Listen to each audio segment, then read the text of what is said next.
Hello everyone, welcome to my channel. I am Panikshya Bhardwaj. तो आज के लेक्चर में हम क्लास 8 की एसएसटी के पॉलिटिकल साइंस का chapter number 10 that is law and social justice, ये इस चैप्टर का सेकंड वीडियो रहेगा। इससे पहले मैंने फर्स्ट वीडियो अपलोड किया था जिसमें हमने बहुत सारी चीज़ें जो है वो देखी थी। ठीक है, तो चलिए स्टार्ट करते हैं। सबसे पहले यहाँ क्या बोला हुआ है, accidents are common to construction sites. जितनी भी कंस्ट्रक्शन साइट्स होंगी, ठीक है, जहाँ पे बिल्डिंग्स वगैरह बनाई जाती हैं, रोड्स वगैरह बनती हैं, कोई भी कंस्ट्रक्शन साइट जो भी होगी, वहाँ पे एक्सीडेंट्स जो है वो नॉर्मल देखने को मिलेगा ही मिलेगा। वो क्यों होते हैं? बिकॉज सेफ्टी मेजर जो है या सेफ्टी इक्विपमेंट्स जो हैं वो और प्रिकॉशन जो है वो इग्नोर किए जाते हैं। दैट्स वाई वहाँ पे ये सारे के सारे एक्सीडेंट्स देखने को मिलते हैं। अब जो हमारे पास नेक्स्ट टॉपिक आता है वो क्या है, what is a workers worth. Worth का क्या होता है? वैल्यू बोल सकते हो आप, कीमत बोल सकते हो आप। ठीक है, तो एक जो मजदूर है या काम करने वाला जो है उसकी कीमत क्या है, उसकी क्या वैल्यू है। तो यहाँ क्या बोला जा रहा है, अगर आपने समझा होगा, मतलब जो भोपाल के अंदर जो डिज़ास्टर हुआ था ना, वो जो इवेंट हुआ था भोपाल भोपाल के अंदर इंडस्ट्रियल डिज़ास्टर जो देखने को मिला था, उस इवेंट से आप क्या समझते हैं? वी हैव टू आस्क, हम ये पूछ सकते हैं कि जो यूनियन कार्बाइड जो प्लांट था या इंडस्ट्री जो थी, वो उसने अपना प्लांट जो है वो इंडिया में ही क्यों सेटअप किया, इसके पीछे क्या कारण था। तो सबसे बड़ा कारण जो था वो ये था कि फॉरेन कंपनीज जो है वो इंडिया के अंदर इसलिए आती हैं क्योंकि इंडिया के अंदर उनको चीप लेबर जो है वो मिल जाती है। चीप लेबर क्यों? क्योंकि मैंने आपको बोला इंडिया जो है वो अभी भी, मतलब आप कह सकते हैं, डेवलपिंग नेशन है, और यहाँ पे बहुत सारे जगहों पे या बहुत सारे लोग जो हैं वो आपको अनएम्प्लॉयड दिखेंगे। अनएम्प्लॉयमेंट की कमी यहाँ पे बहुत ज़्यादा है, इसलिए यहाँ पे कोई भी इंसान जो है वो काम करने के लिए तैयार हो जाएगा सस्ते प्राइसेस में भी, मतलब कम वेजिस पे भी। तो इसीलिए सबसे बड़ा रीज़न ये था यूनियन कार्बाइड का, यूएसए का, कि उन्होंने ये प्लांट जो था, यूनियन कार्बाइड प्लांट जो था वो इंडिया में इसलिए सेटअप किया क्योंकि इनको ये पता था कि इंडिया से हमें चीप लेबर जो है वो मिल जाएगा। वेजिस जो था कंपनी के द्वारा जो मतलब कंपनी जो थी वेजिस तनख्वाह दे रही थी वर्कर्स को, से in the USA are higher than what they have to pay to workers in poor countries like India. कहने का यहाँ ये मतलब है, जैसे कि जो कंपनीज पे करती हैं वर्कर्स को, जैसे कि अगर हम यूएसए की एग्जांपल लें तो यूएसए के अंदर जो भी वर्कर्स होंगे वो बहुत ज़्यादा पैसे जो हैं वो लेंगे। लेकिन जब ऐसी बड़ी बड़ी कंपनी, फॉरेन कंपनीज जो हैं वो पुअर कंट्री जैसे कि इंडिया जो है वो, आज अगर आप देखेंगे अभी भी यहाँ पे बहुत ज़्यादा गरीबी आपको देखने को मिलेगी। तो उस समय पे 1984 के टाइम पे तो इंडिया जो था वो बहुत ज़्यादा गरीब देश था, और उस समय पे जो बड़ी बड़ी कंपनीज थी और जो फॉरेन कंपनीज थी वो इंडिया में आके क्या करती थी, अपनी अपनी प्लांट जो था, फैक्ट्रीज जो थी वो सेटअप करती थी, क्योंकि उनको पता था हमें इंडिया से पुअर लेबर जो है वो मिल जाएगी और सस्ते दामों पे मिलेगी। और वो उनको क्या करते थे, मतलब कम पैसा पे करते थे कंपनी जो थी, और साथ ही साथ में वो उनसे लंबे समय तक क्या करते थे, काम करवाते थे। इसके साथ ही साथ बहुत सारे खर्चे जो थे कंपनी के वो क्या हो जाते थे, कम हो जाते थे। मतलब कंपनी जो थी वो इतना ज़्यादा खर्चा नहीं करती थी अपने वर्कर्स के ऊपर, और इस वजह से वो क्या हो रहा था, कंपनी वाले जो थे वो कॉस्ट जो था, मतलब पैसा जो था वो बहुत सेव कर रहे थे और ज़्यादा से ज़्यादा प्रॉफिट कमा रहे थे। और ही साथ साथ क्या है, कॉस्ट कटिंग जो थी, पैसा जो था वो काटते भी थे कंपनी वाले। कौन सी कंपनी? जो भी फॉरेन कंपनी इंडिया के अंदर आके क्या करती थी, अपना प्लांट सेटअप करती थी। Also be done by other more dangerous means, मतलब अलग अलग तरीकों से वो क्या करती थी, अपने पैसे को बचाती थी। डेंजरस मीन्स मतलब मशीनरी जो है वो ख़राब लगा देनी, सेफ्टी इक्विपमेंट्स नहीं लेने। तो इस तरह से क्या किया जाता था, वो पैसों को बचाते थे। Lower working condition including lower safety measures are used as ways of cutting cost. तो यहाँ पे यही बताया गया है कि जो मतलब ये कम दामों पे मजदूर लाते थे ना, उनके सेफ्टी मेजर्स को भी ये ध्यान पे नहीं रखते थे, जिसकी वजह से उन कंपनी का जो पैसा था वो क्या होता था, बच जाता था। जिस तरह से आपने यूसी प्लांट देखा था, यूनियन कार्बाइड प्लांट जो कि भोपाल के अंदर था, उसने सभी सेफ्टी डिवाइसेस जो थी वो क्या किया था, उसको इग्नोर किया था। और माल फंक्शनिंग मतलब कि अच्छे से मशीन्स वगैरह नहीं चल रही थी, और साथ ही साथ में हर एक चीज़ की सप्लाई जो थी वो क्या थी, बहुत कम हो रही थी। मतलब मैंने आपको पहले भी बोला कि जब हमने वो भोपाल गैस ट्रेजेडी के बारे में पढ़ा था, वहाँ पे क्या होता था, गैस लीकेजेस जो थी वो कॉमन होती ही रहती थी, कभी ना कभी गैस लीकेज हो रही ही थी। लेकिन उस समय पे इतना ध्यान नहीं दिया जा रहा था। और वो क्यों नहीं दिया जा रहा था? क्योंकि कंपनी जो थी वो अपना पैसा सेव कर रही थी। और फिर क्या हुआ, 1980 से 1984 के बीच का जो समय था, जो वर्कर क्रू था IMIC का, MIC यहाँ पे क्या है, मिथाइल आइसोसाइनेट। ठीक है, ये वही जहरीली गैस है जो कि उस भोपाल गैस ट्रेजेडी में क्या हुई थी, रिलीज हुई थी। तो उसी को MIC बोला गया है। तो 1980 और 1984 के बीच का जो समय था, जो वर्कर क्रू था उस एमआईसी प्लांट का उसको कम कर दिया था, ठीक है। जहाँ पे मतलब 12 वर्कर्स की ज़रूरत थी, वहाँ पे अब सिर्फ और सिर्फ 6 वर्कर्स जो थे वो क्या कर रहे थे, काम कर रहे थे। तो ये जो 6 वर्कर्स थे ना, ये इन पूरे 6 मतलब डबल डबल काम कर रहे थे, ठीक है। जहाँ पे 12 वर्कर जो थे वो 6 घंटे काम कर रहे थे, 6 और काम कर रहे थे। तो वहाँ पे अगर ये रिड्यूस कर दिया वर्कर्स जो था, 12 में से 6 कर दिया, तो अब ये 6 वर्कर जो है ये 12 घंटे काम कर रहे थे, ठीक है। तो यही चीज़ यहाँ पे बताई जा रही है कि मतलब कितना ज़्यादा पार्शियलिटी जो था, अनफेयर प्रैक्टिसेस जो थी वो वर्कर्स के साथ किया जा रहा था।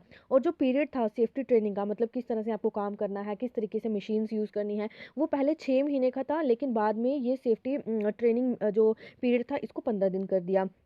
और जो नाइट शिफ्ट वर्कर को पहले नहीं होती थी, वो अब एमआईसी जो प्लांट मतलब जो पहले ये था, सॉरी, नाइट शिफ्ट जो था वर्कर्स का, कि मतलब नाइट शिफ्ट नहीं होगी, रात के समय पे कोई भी वर्कर काम नहीं करेगा, ये भी ख़त्म कर दिया। अब लोग जो थे, वर्कर जो थे, वो रात को भी क्या कर रहे थे, काम कर रहे थे। तो यहाँ पे एक इन्होंने ना आपको पैराग्राफ सा दिया हुआ है, इसमें बताया है कि जो यूएस के सेफ्टी सिस्टम था भोपाल का, और उसका यूएस का सेफ्टी मेजर जो था अपने यूएस कंट्री के अंदर, वो किस तरीके था के से था, ठीक है। जैसे यूएसए का और इन्होंने इंडिया का कंपैरिजन करके बताया है कि जो यूनियन कार्बाइड प्लांट था या कंपनी जो थी या फैक्ट्री आप कह सकते हैं, उसने यूएसए के अंदर किस तरह से वो काम कर रही थी और इंडिया के अंदर किस तरह से वो काम कर रही थी, ठीक है। दोनों का कंपैरिजन करके यहाँ पे बताया है। तो इन्होंने बोला यूएसए के अंदर एक जगह है वेस्ट वर्जानिया, यहाँ पे क्या था, कंप्यूटराइज्ड वार्निंग दी जा रही थी और मॉनिटरिंग सिस्टम था हर एक जगह पे। लेकिन अगर आप भोपाल की बात करेंगे, तो जो भोपाल के अंदर यूनियन कार्बोनाइट प्लांट जो सेटअप किया गया था, वो था मैनुअल गॉग्स के ऊपर।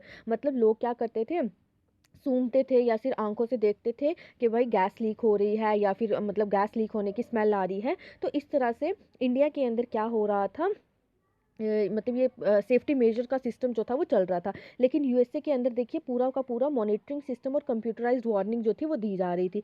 उसी के साथ साथ जो वेस्ट वर्जानिया प्लांट जहाँ पे सेटअप किया गया था, वहाँ पे इमरजेंसी एवोक्यूशन, एवोक्यूशन का मतलब होता है बाहर निकलना, ठीक है। तो बाहर निकलने के प्लान भी जो था वो पूरा मतलब प्लेसेस जैसे एग्जिट पॉइंट जिसको बोलते हैं ना, वो भी इन्होंने क्या किया था, सेटअप किया हुआ था। लेकिन भोपाल के अंदर नॉन एग्जिस्टेंट पॉइंट था। भोपाल के अंदर जो वो इंडस्ट्रियल गैस ट्रेजेडी जहाँ पे हुआ था ना, वहाँ पे कोई भी एग्जिस्टिंग पॉइंट जो था वो नहीं था। तो देख लीजिए यहाँ पे कितना ज़्यादा डिफरेंस है। फिर यहाँ क्या बोला जा रहा है, why are there such sharp differences in safety standards across country. तो ये अलग कंट्रीज़ के डिफरेंट डिफरेंट कंट्रीज़ के बीच में ये जो सेफ्टी स्टैंडर्ड है, ये अलग अलग क्यों देखने को मिल रहा है। Even after the disaster happened, why was the compensation to the victims so low. यहाँ पे ऐसे क्वेश्चन ही पूछा जा रहा है कि इतना बड़ा मतलब पूरी जितनी भी कंट्रीज़ है ना आपकी 195 कंट्रीज़ हैं, उन सभी कंट्रीज़ में सबसे गंदा इंडस्ट्रियल डिजास्टर जो है वो इंडिया के अंदर ही हुआ है, और सबसे बड़ा इंडस्ट्रियल डिजास्टर जो था वो उस समय पे देखने को मिला था। तो इतना बड़ा डिजास्टर हुआ था इंडिया के अंदर, तो जो कम विक्टिम्स थे, मतलब जो उस चीज़ से झुलसे थे, उनको इतना कम कम पैसा जो है वो क्यों दिया गया। इसका आंसर एक पार्ट में यहाँ पे ये बताया है, one part of the answer lies in what is perceived as the worth of an Indian worker. इसी चीज़ से ये पता चलता है कि जो इंडियन के वर्कर हैं उसकी क्या वैल्यू है, क्या कीमत है। एक वर्कर जो है वो इजीली रिप्लेस करता है दूसरे को, ठीक है। मैंने आपको बताया था कि यहाँ पे आपको बहुत सारी लोग जो है वो काम करने के लिए राजी दिख जाएंगे, क्योंकि यहाँ पे अनएम्प्लॉयमेंट बहुत ज़्यादा है। तो अगर एक वर्कर अगर हट रहा है, मतलब उसको जॉब से हटाया जा रहा है, तो दूसरा जो है वो आपको सामने दिख जाएगा। अगर उसको हटाया जा रहा है तो तीसरा मिल जाएगा, उसको हटाया जा रहा है तो चौथा मिल जाएगा। तो इसी वजह से वर्कर की जो वैल्यू है इंडिया के अंदर वो इतनी कम है, क्योंकि पता है अगर एक नहीं ये इसको काम से निकाल देंगे तो दूसरा मिल जाएगा, उसको निकालेंगे तो तीसरा मिल जाएगा। Since there is so much unemployment, देखिए मैंने अभी बोल दिया कि इंडिया के अंदर इतनी ज़्यादा अनएम्प्लॉयमेंट है, बेरोजगारी है, जिसकी वजह से वर्कर जो है वो कोई भी काम करने के लिए, मतलब अनसेफ कंडीशन में भी काम करने के लिए तैयार हो जाते हैं, और कम पैसों पे भी वो मतलब काम करने के लिए तैयार हो जाते हैं। और इसी चीज़ की वजह से उनकी वल्नरेबिलिटी जो है, मतलब वो कम दिखाई देते हैं, और एम्प्लॉयर्स जो हैं वो उनकी सेफ्टी मेजर्स को इग्नोर करते हैं वर्क प्लेसेस के अंदर। दस इवन सो मैनी ईयर्स, और मतलब इतने सालों के बाद भी जो भोपाल गैस ट्रेजिडी हुई थी उसके होने के बाद भी मतलब वहाँ पे कंस्ट्रक्शन साइट्स के ऊपर एक्सीडेंट्स जो हैं वो देखने को मिल रहे हैं। माइंस और फैक्ट्रीज़ के अंदर यहाँ पे मतलब ये एक्सीडेंट्स देखने को मिलते हैं। और ये किस वजह से है, Kallis attitude of the employers. Kallis मतलब आप बोल सकते हैं कठोर, ठीक है। मतलब कोई रहम नहीं, कोई कुछ नहीं, मतलब लो एम्प्लॉयर जो है वो सिर्फ और सिर्फ अपना बेनिफिट देख रहे हैं, चाहे कोई मरे चाहे कोई सड़े, कोई भी फर्क मतलब पड़े वर्कर्स के ऊपर, तो इनको कोई भी तरह का फर्क नहीं पड़ता है। इनको सिर्फ और सिर्फ अपने बेनिफिट से क्या है मतलब है। अब इन्फोर्समेंट ऑफ सेफ्टी लॉज, अब इस तरह की अगर कंडीशन होगी तो लॉज जो है वो बनाए जाने चाहिए, इन्फोर्स करे जाने चाहिए। जैसे कि लॉ मेकर और इन्फोर्सर, ठीक है, जिसने कानून बनाया और जो कानून को लागू कर रहे हैं वो कौन है, हमारी गवर्नमेंट है। तो गवर्नमेंट जो है उसको ये इंश्योर करना चाहिए कि जो सेफ्टी लॉज हैं वो इम्प्लीमेंट किए जाएँ, वो लागू किए जाएँ। और ये गवर्नमेंट की ये भी ड्यूटी है कि वो इंश्योर करे कि जो राइट टू लाइफ आर्टिकल है वो, जो कि हमें अंडर आर्टिकल 21 के अंडर हमें मिला है, कॉन्स्टिट्यूशन ने प्रोवाइड किया है, उसको वायलेट ना किया जाए। ये जो आपका राइट टू लाइफ है ना, ये हम बहुत बार पढ़ चुके हैं, ठीक है। ये आर्टिकल आपका 21 के अंडर आता है, इंडियन कॉन्स्टिट्यूशन आपको ये राइट देता है। इस राइट के तहत आपके साथ जो है वो मतलब वायलेशन नहीं होनी चाहिए। आगे क्या बोला जा रहा है कि what was the government doing when there were such blatant violations of safety standards in the UC plant.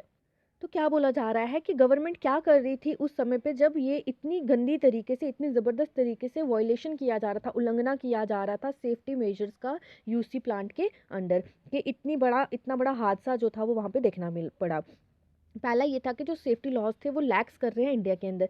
Lakhs करने का मतलब कि मतलब ऐसे ही ढीले ढाले से लॉज जो हैं वो बनाए गए हैं। दूसरा ये है कि अगर जो वो ढीले ढाले लॉज बनाए गए हैं, वो वीक सेफ्टी लॉज जो बनाए गए हैं उनको इन्फोर्स भी ढंग से नहीं किया जा रहा है, जिसकी वजह से लोगों को इतना नुकसान जो है वो फेस करना पड़ रहा है। गवर्नमेंट ऑफिशियल जो हैं उन्होंने रिफ्यूज़ भी किया था, ये जो प्लांट है हेजडोरियस है और allow it to come up in a populated locality, मतलब जहाँ पे ज़्यादा पॉपुलेशन है वहाँ पे इसको नहीं लगाना चाहिए। लेकिन कुछ म्यूनसिपल ऑफिशियल्स जो थे भोपाल के, उन्होंने ऑब्जेक्शन भी किया था कि एमआईसी की प्रोडक्शन जो है वो इंस्टॉल नहीं होनी चाहिए 1978 में, और सेफ्टी वायलेशन जो है ये लोग मतलब कर रहे हैं, इतनी गंदी गैस की ये वहाँ पे प्रोडक्शन कर रहे थे, ये वहाँ पे नहीं होना चाहिए जहाँ पे पॉपुलेशन ज़्यादा हो। और दूसरा जहाँ पे मतलब ये इतना खतरनाक, हैज़ार्डस का मतलब हो गया कि बहुत ही जहरीली या आप खतरनाक बोल सकते हैं गैस जो है, या कोई भी काम जो है वो किया जा रहा था इस गवर्नमेंट इस यूसी प्लांट के द्वारा, ठीक है। उसके बाद आगे क्या बोला जा रहा है, जो पोजीशन थी गवर्नमेंट की was that the state needs the continued investment of the Bhopal plant. Actually क्या था, बहुत सारे गवर्नमेंट ऑफिशियल्स ने इस प्लांट को लगाने से पहले मना कर दिया, कि उन्होंने बोला कि ये बहुत ज़्यादा क्या है, जहरीला है। और दूसरा क्या बोला कि जहाँ पे पॉपुलेशन ज़्यादा है वहाँ पे इसको नहीं लगाना चाहिए। और फिर कुछ म्यूनसिपल ऑफिशियल्स जो थे भोपाल के, उन्होंने भी ऑब्जेक्शन किया कि एमआईसी की जो इंस्टॉलेशन है वो यहाँ पे नहीं होना चाहिए। लेकिन गवर्नमेंट के अंदर कुछ ऐसे ही लोग थे, वो ये बोल रहे थे कि नहीं भाई ये लगना चाहिए, क्योंकि इसकी वजह से क्या होगा, इन्वेस्टमेंट होगी और भोपाल जो है वो बहुत ज़्यादा क्या हो जाएगा, प्रॉस्पेरियस हो जाएगा, बहुत सारे लोगों को जॉब मिल जाएगी। लेकिन ये नहीं सोचा गया कि it was unthinkable according to them, ये नहीं सोचा गया कि यूसी जो है वो, मतलब ये भी नहीं बोला गया यूसी को कि वो क्या करे, एक क्लीनर टेक्नोलॉजी का यूज़ करें या फिर सेफ्टी प्रोसीजर जो है वो अपनाए। गवर्नमेंट जो है उन्होंने ना ही इंस्पेक्शन किया, और उन्होंने क्या किया, उनको परमिशन दे दिया कि वो यहाँ पे आप पे आके अपना प्लांट जो है या फैक्ट्री जो है वो क्या कर सकते हैं, इंस्टॉल कर सकते हैं। और वहाँ पे छोटे छोटे इंसिडेंट्स जो थे वो हो रहे थे, गैस जो थी वो लीक कर रही थी प्लांट से, लेकिन उसकी तरफ किसी ने भी ध्यान नहीं दिया जब तक वो एक बहुत बड़ी प्रॉब्लम नहीं बन गई, या एक सीरियस डिजास्टर के रूप नहीं ले लिया उस छोटी छोटी प्रॉब्लम्स ने, ठीक है। बोला जाता है ना कि जब छोटी छोटी चीज़ें हो रही होती है तब कोई ध्यान नहीं देता, लेकिन जब बड़ा सा धमाका होता है तब सबका ध्यान वहाँ चला जाता है। तो उसी यूसी प्लांट में बहुत छोटे छोटे धमाके हो रहे थे, धमाके इन द सेंस कि गैस लीक होती थी, बहुत सारे लोग जो हैं वो बीमार भी होते थे, मरते भी थे, लेकिन उस तरफ इतना ज़्यादा ध्यान नहीं दिया गया जब तक वो छोटी छोटी प्रॉब्लम एक बड़ा डिजास्टर नहीं बन गई। उसके बाद आगे क्या बोला जा रहा है, this as you know is contrary to what the role of a law making and enforcement agency should be. और इसी तरीके से आप ये भी जानते हैं दूसरी तरह की जो लॉ मेकिंग है और जो लॉ मेकिंग एजेंसी है जो कि उस लॉज को इन्फोर्स करती है, उनका क्या रोल रहता है इन सब चीज़ों के अंदर। Instead of protecting the interest of the people, their safety was being disregarded both by the government and by private companies। कहने का ये मतलब है यहाँ पे लोगों के इंटरेस्ट को प्रोटेक्ट ना कर कर जो गवर्नमेंट थी और जो प्राइवेट कंपनीज थी वो सिर्फ और सिर्फ क्या कर रही थी, अपने बेनिफिट के बारे में सोच रही थी। गवर्नमेंट का क्या बेनिफिट था कि भोपाल जो है वो क्या हो जाएगा, डेवलप होना शुरू हो जाएगा, वहाँ पे लोगों को, बहुत सारे लोगों को जॉब भी मिलना शुरू हो जाएगा। और प्राइवेट कंपनीज जो थी वो तो सिर्फ अपना ही फ़ायदा देख रही थी, लेकिन लोगों के इंटरेस्ट के बारे में किसी ने भी नहीं सोचा। ये सारी चीज़ें जो है वो डिज़ायरेबल तो नहीं है।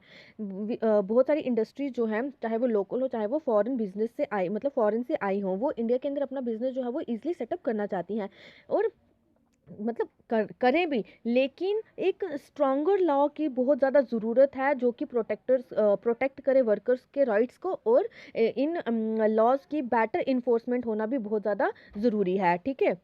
तो यहाँ पे क्या है, इंडस्ट्रीज़ जो हैं वो चाहे वो लोकल हो चाहे वो फॉरेन हो, वो अपना फॉरेन से आई हो, वो इंडिया के अंदर अपना बिजनेस जो है वो सेटअप कर सकती हैं, लेकिन ज़रूरत किसकी है, स्ट्रॉन्गर लॉज की, और उन लॉज को बेटरली क्या करना, इन्फोर्स करना। नेक्स्ट हमारे पास आ जाता है new laws to protect the environment, नए नए कानून बनाए गए ताकि इन्वायरमेंट को प्रोटेक्ट किया जाए। इससे पहले हम ये देख लेते हैं, डाउ मैंने आपको बताया था, जो यूसी थी, यूनियन कार्बाइड थी, जो उसकी जगह जो थी वो अब डाउ ने ले ली थी, ठीक है। तो डाउ जो है वो कह रहा है कि कितने लोग जो है वो और मरेंगे। एक्चुअली यहाँ पे क्या है, ये आपको एक हैंड पंप सा दिख रहा होगा, इसके ऊपर ये रेड कलर भी आपको देखने को मिल रहा है। तो क्या था, जो पंप्स थे ना जिनके ऊपर रेड कलर कर दिया गया था, तो आपको पता था उस यूनियन कार्बाइड की वजह से बहुत ज़्यादा क्या हो रहा था, पानी गंदा हो रहा था, हवा गंदी हो रही थी, उसके बाद ग्राउंड के अंदर वो जा रहा था। तो उस वजह से क्या किया गया, पंप्स जो थे, जो वेल्स वेल्स हो गए, कुएं वगैरह हो गए, उनको रेड पेंट कर दिया गया गवर्नमेंट के द्वारा, जो कि यूसी फैक्ट्री के, भोपाल के अंदर यूसी फैक्ट्री के आसपास था। लोकल पीपल्स को ये बोल दिया गया कि भाई आप लोग उनको यूज़ ना करें, लेकिन फिर भी ये लोग जो है वो इसको यूज़ कर रहे हैं। इसके पीछे कारण क्या है, क्योंकि उनके पास कोई सोर्स ही नहीं है, और दूसरा सोर्स ही नहीं है कि वो क्या कर सके, वहाँ से पानी ले सके। आगे क्या बोला जा रहा है, 1984 में बहुत सारे लॉज जो थे वो लाए गए ताकि इंडिया के अंदर इन्वायरमेंट को क्या किया जा सके, प्रोटेक्ट किया जा सके, and there was hardly any enforcement of these laws. लेकिन इसके ऊपर कोई भी इतना ज़्यादा ध्यान नहीं दिया गया कि क्या ये लॉज जो है ये इन्फोर्स किए गए हैं भी या नहीं। इन्वायरमेंट को ट्रीट किया गया as a free entity, and any industry could pollute the air and water without any restrictions. मतलब इन्वायरमेंट को इस तरह से देखा गया कि कोई भी कंपनी आके यहाँ पे जो है वो इंडस्ट्री को, मतलब कोई भी इंडस्ट्री जो है वो पोल्यूट कर सकती है एयर को और वाटर को बिना किसी रिस्ट्रिक्शंस के, क्योंकि हमारी गवर्नमेंट ने ऐसा कोई लॉ ही नहीं बनाया कि, आपको पता है इंडस्ट्रीज़ और जो है फैक्ट्रीज जो है ये पानी को पोल्यूट करती हैं, एरिया को पोल्यूट करती हैं, साथ ही साथ में हवा को भी पोल्यूट करती हैं इन टॉक्सिक केमिकल्स को रिलीज़ करके। तो गवर्नमेंट को इनके ऊपर लॉज बनाने चाहिए, लेकिन हमारी गवर्नमेंट ने ऐसा कोई लॉ बनाया ही नहीं, जिसकी वजह से ये यहाँ पे चीज़ जो है वो बोली जा रही है। चाहे वो हमारी रिवर्स हो, चाहे वो एयर हो, चाहे वो ग्राउंड वाटर हो, इन्वायरमेंट जो है वो पोल्यूट होता ही है, और हेल्थ भी इससे लोगों की क्या होती है, खराब होती है। आगे क्या बोला जा रहा है, सिर्फ यूसी ही जो नहीं, मतलब क्या बोला क्या जा रहा है यहाँ पे, कि यूसी ही नहीं थी, यानी कि यूनियन कार्बाइड नहीं थी जो कि बेनिफिट ले रही थी इन लो सेफ्टी स्टैंडर्ड्स के, मतलब अपना पैसा सेव करके। इसके अलावा बहुत सारे लोग जो थे वो क्या कर रहे थे, it did not have to spend any money to clean up the pollution, मतलब वो सिर्फ और सिर्फ अपना पैसा बचा रही थी, लेकिन उस पैसे को बचाकर उसने ये भी नहीं किया कि वो अपना पैसा खर्च करके पोल्यूशन को क्या कर सके, क्लीन अप कर सके। लेकिन यूएसए के अंदर ये this is a necessary part of the production process, और यूएसए के अंदर ये बहुत ही ज़्यादा क्या है, ज़रूरी पार्ट है। कहने का ये मतलब है, यूएसए के अंदर अंदर अगर यूसी प्लांट जो है वो सेटअप है, तो वहाँ पे सबसे इंपॉर्टेंट चीज़ क्या देखेगी कि पोल्यूशन ना हो, इन्वायरमेंट गंदा ना हो। लेकिन इंडिया के अंदर उन्होंने जब आके अपनी फैक्ट्री सेटअप की, तो उनको कोई फ़र्क ही नहीं पड़ रहा था कि एयर गंदी हो रही है, पानी गंदा हो रहा है, ग्राउंड वाटर गंदा हो रहा है, या रिवर्स गंदी हो रही हैं। उनको बस और बस एक ही मतलब था कि हम क्या है, प्रॉफिट कमा लें। जो भोपाल डिज़ास्टर हुआ था उसकी वजह से बहुत ज़्यादा इन्वायरमेंट जो है वो उसके इशू को सामने लाया गया। भोपाल डिज़ास्टर के बाद several thousand of persons who were not associated with the factory in any way were greatly affected because of the poisonous gases leak from the plant. कहने का ये मतलब है, बहुत सारे जो इंसान थे या पर्सन्स थे वो क्या हो रहे थे, जो कि फैक्ट्री के साथ एसोसिएट भी नहीं थे, मतलब उनका फैक्ट्री के साथ कोई लेना देना भी नहीं था, लेकिन फिर भी वो लोग जो थे उस पॉइजनस गैस प्लांट से लीक हुई थी उससे क्या हो रहे थे, अफेक्ट हो रहे थे।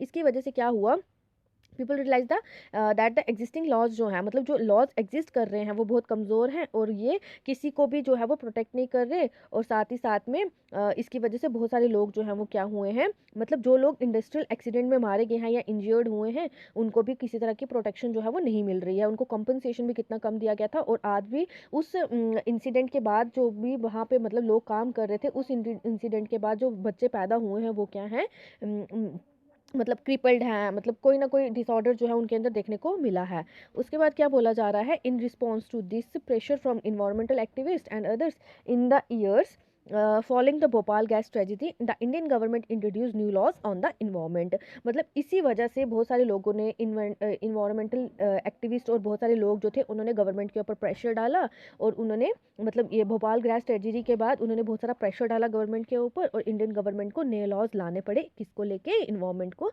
लेके। इसके बाद पोल्यूटर जो थे उनको, मतलब अगर जो भी मतलब क्या करेगा, इन्वायरमेंट को पोल्यूट करेगा, तो उसको क्या करना पड़ेगा, डैमेज, या फिर डैमेज करेगा इन्वायरमेंट को, उसको क्या करना पड़ेगा, पेनल्टी पे करनी पड़ेगी, पैसे पे करने पड़ेंगे, या फिर कोई भी और पनिशमेंट जो थी वो उसके लिए रख देगी, किसके लिए, जो लोग इन्वायरमेंट को पोल्यूट कर रहे थे। इन्वायरमेंट जो है वो किसी एक की चीज़ नहीं है, बल्कि वो अवर जनरेशन टू जनरेशन पास की जा रही है। पहले आपके दादा परदादा यूज़ कर रहे थे, अब आप कर रहे हो, इसके बाद आपकी आने वाली जनरेशन करेगी। तो इसलिए इसको डिस्ट्रॉय करना या फिर इंडस्ट्रियल डेवलपमेंट के लिए ये किसी का भी अधिकार नहीं है। कोर्ट्स जो हैं उन्होंने भी बहुत सारी जजमेंट दी कि जो इन्वायरमेंट है वो हेल्दी रहना चाहिए, मतलब साफ़ रहना चाहिए, और इन्वायरमेंट को भी फंडामेंटल राइट टू लाइफ जो है वो बोल दिया गया, उसके अंदर क्या किया गया, इन्वॉल्व कर दिया गया। उन्होंने बोला कि राइट टू लाइफ हमें तभी अधिकार मिलेगा जब हमारा इन्वायरमेंट जो है वो भी क्या होगा, साफ होगा। यहाँ पे एक केस है in Subhash Kumar versus state of Bihar, 1991 में ये केस लगाया गया था। इसमें सुप्रीम कोर्ट जो था उसने ये बोला था कि राइट टू लाइफ जो है वो फंडामेंटल राइट है, और ये आर्टिकल 21 के अंडर आता है, जो कि हमारा कॉन्स्टिट्यूशन हमें देता है। और इसके साथ साथ right to the enjoyment of pollution free water and air for full enjoyment of life. मतलब ये राइट हम तभी कह सकते हैं कि ये राइट हमें मिला है जब हमें पोल्यूशन फ्री वाटर और पोल्यूशन फ्री एयर मिलेगी, ठीक है। और गवर्नमेंट जो है वो रिस्पॉन्सिबल रहेगी ऐसे ऐसे लॉज और प्रोसीजर्स को सेटअप करने के लिए, ताकि वो पोल्यूशन को चेक करे, रिवर्स को चेक करे कि रिवर्स साफ़ है या नहीं, और इंट्रोड्यूस करे बहुत सारे फाइन्स जो लोग क्या करते हैं, पोल्यूट करते हैं किसको, हमारी पानी को, हवा को, या फिर किसी भी चीज़ को। अब ये है environment as a public facility. इससे पहले हमने चैप्टर पढ़ा था ना पब्लिक फैसिलिटी, तो इन्वायरमेंट भी आपका एक पब्लिक फैसिलिटी ही है। रिसेंट ईयर्स में आपने देखा होगा कि कोर्ट जो है वो बहुत सारे ऑर्डर्स के साथ आई है सामने, जिसमें उसने इन्वायरमेंटल इश्यूज़ को डिस्कस किया है, और बहुत सारे लॉज जो हैं वो क्या किए हैं, लाए हैं। क्योंकि इन्वायरमेंट इश्यूज़ जो हैं ये बहुत सारे लोगों के लाइवलीहुड को क्या करते हैं, एडवर्सली अफेक्ट करते हैं। एग्जाम्पल यहाँ पे दिया है कि कोर्ट जो है उसने क्या डायरेक्ट किया है कि जो जैसे रेजिडेंशियल एरियाज़ हैं, जैसे दिल्ली, ठीक है, दिल्ली में बहुत सारे लोग जो हैं वो रहते भी हैं। तो दिल्ली में जो फैक्ट्रीज थी ना वो रिवर यमुना को गंदा कर रही थी। तो कोर्ट ने ये ऑर्डर दे दिया कि दिल्ली में आसपास में जहाँ पे भी लोग रहते हैं वहाँ पे क्या है, जो इंडस्ट्रीज़ वगैरह हैं उनको क्लोज़ कर दिया जाएगा और उनको शिफ्ट कर दिया जाएगा सिटी के बाहर। तो सेवरल इंडस्ट्रीज़ जो थी वो पोल्यूट कर रही थी नेबरहुड को, और साथ ही साथ में बहुत गंदा डिस्चार्ज कर रही थी, जिसकी वजह से रिवर यमुना जो है वो पोल्यूट हो रही थी। और इसकी वजह से जो है बहुत सारा मतलब रूल्स को ये क्या कर रहे थे, ब्रेक कर रहे थे। लेकिन कोर्ट का जो है एक्शन, उसने एक प्रॉब्लम तो सोल्व कर ली, लेकिन दूसरी प्रॉब्लम भी क्रिएट कर दी। कहने का ये मतलब है उसने दिल्ली से क्या कर दिया, फैक्ट्रीज़ को शट डाउन कर दिया, और वहाँ बोल दिया कि आप दूसरी जगह पे क्या कर दो, जाके फैक्ट्रीज वगैरह सेटअप कर लो। लेकिन इसकी वजह से ये थोड़ी है कि पोल्यूशन रुक जाएगा। अगर दिल्ली से पोल्यूशन को होना कम हुआ है, तो जहाँ पे दूसरी जगह पे फैक्ट्री सेटअप की गई हैं वहाँ पे तो पोल्यूशन हो ही रहा है। तो और इसकी वजह से बहुत सारे मतलब क्लोजर हो गया, इसकी वजह से बहुत सारे वर्कर्स ने उनकी जॉब जो है उनकी चली गई, और बहुत सारे जो हैं वो मतलब वहाँ से जगह शिफ्ट करके दूसरी जगह पे चले गए। कहाँ पे, जहाँ पे फैक्ट्रीज को रीलोकेट किया गया।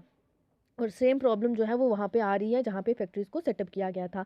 For now these places become polluted. अब जहाँ पे वापस से रीलोकेट किया गया ना इंडस्ट्रीज़ को, फैक्ट्रीज़ को, वो जगहें क्या हो रही थी, पोल्यूट हो रही थी। और ये जो इशू था सेफ्टी कंडीशन का कि वर्कर्स जो हैं वो अनएड्रेस रहेंगे, वर्कर्स की कंडीशन ख़राब नहीं होगी, वो एज इट इज़ ही चलती रही। रिसेंट रिसर्च जो है एनवायरमेंटल इशूज़ के ऊपर इंडिया के अंदर, वो इस चीज़ को हाईलाइट कर रही है कि जो फैक्ट है, growing concern for the environment among the middle classes is often at the expenses of the poor. कहने का ये मतलब है कि सिर्फ और सिर्फ ये जो इन्वायरमेंट से रिलेटेड प्रॉब्लम है ना, ये पुअर लोगों को ही आ रही है। क्योंकि देखिए दिल्ली के अंदर मैंने बोला रेजिडेंशियल एरिया है, तो उस सिटी से निकल कर ये वहाँ चले गए जहाँ पे छोटे मोटे लोग रह रहे हैं या गरीब लोग रह रहे हैं, तो वहाँ पे जाके इंडस्ट्री सेटअप कर दी। तो उन गरीब लोगों को बहुत सारी प्रॉब्लम जो है वो फेस करनी पड़ रही है, जैसे कि स्लम वाला एरिया हो गया, झोपड़पट्टी होगी, जिनको साफ़ करना चाहिए, वो भी, उसको भी सिटी का एक पार्ट बनाना चाहिए, ब्यूटिफिकेशन करनी चाहिए उस स्लम एरिया की। लेकिन वहाँ पे ऐसा नहीं हो रहा है। वहाँ पे क्या कर दिया, पोल्यूटिंग फैक्ट्री को मूव कर दिया, वहाँ पे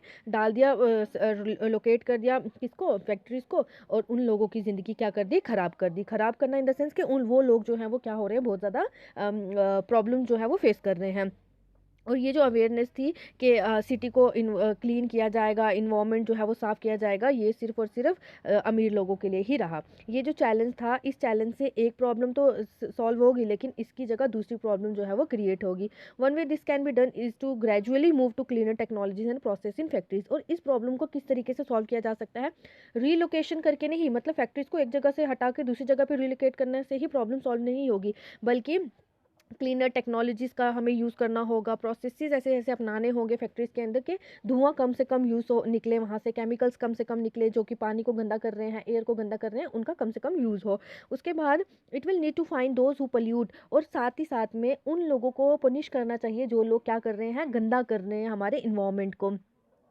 और इस चीज़ से ये भी होगा कि जो वर्कर्स हैं उनका लाइवलीहुड जो है वो प्रोटेक्ट होगा, और वर्कर्स और कम्युनिटीज़ जो हैं वो जो भी फैक्ट्रीज़ के आसपास रह रही हैं वो एक अच्छी ज़िंदगी जो है वो क्या करेंगी, जिएंगी। तो यहाँ पे ऐसे थोड़ा सा बताया है कि एमिशन हो रहा है व्हीकल से, मतलब व्हीकल से धुआं निकल रहा है, ये भी इन्वायरमेंटल का एक कॉज है। और साथ ही साथ में एक in a series of rulings supreme court जो है उसने बोला है कि जो दिल्ली के अंदर तो अभी जो जितनी भी गाड़ी है वो डीजल्स के ऊपर नहीं चलती है, वो कंप्रेस नेचुरल गैस के ऊपर चलती है। तो सुप्रीम कोर्ट ने ये ऑर्डर निकाला कि जितने भी पब्लिक ट्रांसपोर्ट व्हीकल्स मतलब जो भी यूज़ करते हैं वो डीजल की जगह जगह पे कंप्रेस नेचुरल गैस का सीएनजी का यूज़ करेंगे। और इसकी वजह से क्या होगा, एयर पोल्यूशन जो है जैसे कि दिल्ली वाली सिटी में आपको कम देखने को मिलेगा। लेकिन फिर भी कहाँ ये सारी चीज़ें जो है वो अपनाई जा रही हैं। अभी भी आप कई बार न्यूज़ में सुनते होंगे कि दिल्ली जो है वो वहाँ पे कितना गंदा जो है, मतलब एयर जो है वो कितनी गंदी है। वर्कर जो है वो फैक्ट्रीज उन्होंने क्लोज कर दी हैं, उनको मतलब काम से निकाल दिया है। बहुत सारे वर्कर जो हैं वो छोटे छोटे ट्रेडर्स हैं, और कुछ जो है वो डेली वेज लेबर्स हैं, मतलब जिनको दिन पे तनख्वाह मिलती है। कुछ जो है वो मतलब काम नहीं मिल रहा है उनको। ये किसकी वजह से हो रहा है, ये मतलब ये गंदा इन्वायरमेंट है, या फिर ये सारी चीज़ें जो है लोगों को फेस करनी पड़ रही हैं। यहाँ पे आपको ये देखने को मिल रहा होगा, ये शिप क्या है, यहाँ पे ये शिप का पूरा बनाया हुआ। यहाँ पे क्या किया जाता है, पुरानी शिप्स को तोड़ा जाता है और यहाँ पे उन शिप्स को तोड़कर मेटल वगैरह जो है वो निकाला जाता है। तो ये कहाँ पे है, साउथ एशियन कंट्रीज़ में, जैसे कि आपका इंडिया हो गया, पाकिस्तान हो गया, बांग्लादेश हो गया। ऐसी कंट्रीज़ में ये जो प्ले बोट्स हैं इनको क्या किया जाता है, तोड़ा जाता है और इनसे मेटल वगैरह निकाला जाता है। तो ये भी बहुत ज़्यादा पोल्यूशन जो है वो क्या करती हैं, कॉज करती हैं। कंक्लूजन में क्या बताया है, लॉज जो है वो बहुत ज़्यादा ज़रूरी हैं। बहुत सारी लॉज और नेसेसिटी, बहुत सारी सिचुएशंस में लॉज जो है वो बहुत ज़्यादा ज़रूरी हैं। चाहे वो मार्केट हो, चाहे वो ऑफिस हो, चाहे वो फैक्ट्री हो। तो इन सभी जगहों पे हमें कहीं ना कहीं पे लॉज जो है वो चाहिए ही चाहिए। और protect people from unfair practices, और जहाँ पे लोगों के साथ अनफेयर प्रैक्टिसेस परफॉर्म की जा रही होंगी वहाँ पे भी हमें कानून की ज़रूरत पड़ती है। प्राइवेट कंपनीज होगी, कॉन्ट्रैक्टर्स हो गए, बिजनेस पर्सनस हो गए, जो सिर्फ और सिर्फ अपना प्रॉफिट कमाना चाहते हैं, उनको रोकना पड़ेगा ऐसे अनफेयर प्रैक्टिसेस को परफॉर्म करने के लिए। जैसे कि वो वर्कर्स को कम पैसा देते हैं, छोटे छोटे बच्चों को काम पे लगा लेते हैं, वर्किंग कंडीशंस जो हैं उनको इग्नोर करते हैं, सेफ्टी मेजर्स नहीं अपनाते हैं, इन्वायरमेंट को डैमेज करते हैं। और इन्वायरमेंट को डैमेज करना यानी कि आसपास के लोगों को क्या करना, पड़ोस में मतलब लोगों को नुकसान पहुंचाना, इन्वायरमेंट को पल्यूट करके। तो ये सारी की सारी चीज़ों के ऊपर हमें रोक लगाना पड़ेगा। तो इसमें जो इम्पोर्टेंट रोल रहता है गवर्नमेंट का, वो ये रहता है कि गवर्नमेंट को ये ध्यान देना चाहिए कि वो प्राइवेट कंपनीज़ की एक्टिविटीज़ के ऊपर कंट्रोल रखें। फिर उसके बाद कानून को इन्फोर्स करें, अपहोल्ड करें, ताकि कोई भी जो ये आपके प्राइवेट कंपनीज़ वाले हैं वो अनफेयर प्रैक्टिसेस जो है वो परफॉर्म ना करें, और सोशल जस्टिस जो है वो लोगों को मिले। इसका ये मतलब है कि गवर्नमेंट जो है उसको अप्रोप्रिएट लॉज बनाने चाहिए और उन लॉज को इन्फोर्स भी करना चाहिए। जो लॉज वीक होंगे और उनको इन्फोर्स भी नहीं किया होगा, वो क्या करेगा, बहुत सारे लोगों को प्रॉब्लम क्रिएट करेगा, और सीरियस प्रॉब्लम जो है वो सोसाइटी के अंदर देखने को मिलेगी, जैसे कि हमें भोपाल गैस ट्रेजेडी के अंदर देखने को मिला था। गवर्नमेंट जो है वो क्या करेगा, उसको अपना रोल जो है वो अच्छे से प्ले करना पड़ेगा। पीपल्स भी प्रेशर डाल सकते हैं प्राइवेट कंपनीज और गवर्नमेंट के ऊपर, ताकि सोसाइटी के इंटरेस्ट को वो क्या कर सके, अचीव कर सकें। इन्वॉल्व हमने देखा इन्वायरमेंट जैसे कि एक एग्जाम्पल था, जहाँ पे पीपल जो है वो पुश कर रहे हैं पब्लिक कॉज को, और कोर्ट जो है वो बहुत सारे डिसीजन दे रही है कि हेल्दी इन्वायरमेंट जो है वो राइट टू लाइफ का एक पार्ट है। इस चैप्टर के अंदर हमने आर्ग्यू किया कि पीपल जो है उनको डिमांड करना चाहिए हेल्दी इन्वायरमेंट की फैसिलिटी के लिए, जो कि आगे चल के क्या हो, मतलब एक्सटेंड हो। उसके बाद वर्कर्स के राइट्स जो हैं, जैसे कि right to work, right to fair wage and decent work condition के अच्छी सेफ्टी मेजर जो हैं वो अपनाए जाने चाहिए। एम्प्लॉयर्स के द्वारा अच्छे वेजेस दिए जाने चाहिए। एक एरिया के अंदर जहाँ पे सिचुएशन जो है वो बहुत ही अनफेयर है, मतलब ऐसी जगहें जहाँ पे वर्कर्स के साथ बहुत अनफेयर प्रैक्टिसेस परफॉर्म की जा रही हैं, वहाँ पे वर्कर्स के राइट को ध्यान में रखा जाए। पीपल जो है वो इसकी भी डिमांड करें कि लॉज जो हैं, स्ट्रॉन्गर लॉज जो हैं वो बनाए जाएं, ताकि वो वर्कर के इंटरेस्ट को प्रोटेक्ट कर सके, सो दैट कि वर्कर जो है वो भी राइट टू लाइफ के सभी राइट्स को अचीव कर सके। सो स्टूडेंट्स, ये था आपका यहाँ पे चैप्टर कंप्लीट होता है। यहाँ तक आपको कोई डाउट है या किसी को कुछ ना समझ आया हो तो वो मुझे पूछ सकता है। आज के लिए हम इतना ही रखेंगे। इसके बाद हम नेक्स्ट चैप्टर के साथ आएंगे नई वीडियो लेके। ये वीडियो कैसा लगा है मुझे ज़रूर बताइएगा। अच्छा लगा है तो लाइक करिएगा, दोस्तों के साथ शेयर करिएगा, एंड चैनल को सब्सक्राइब करना ना भूलिएगा। Thank you and have a wonderful day.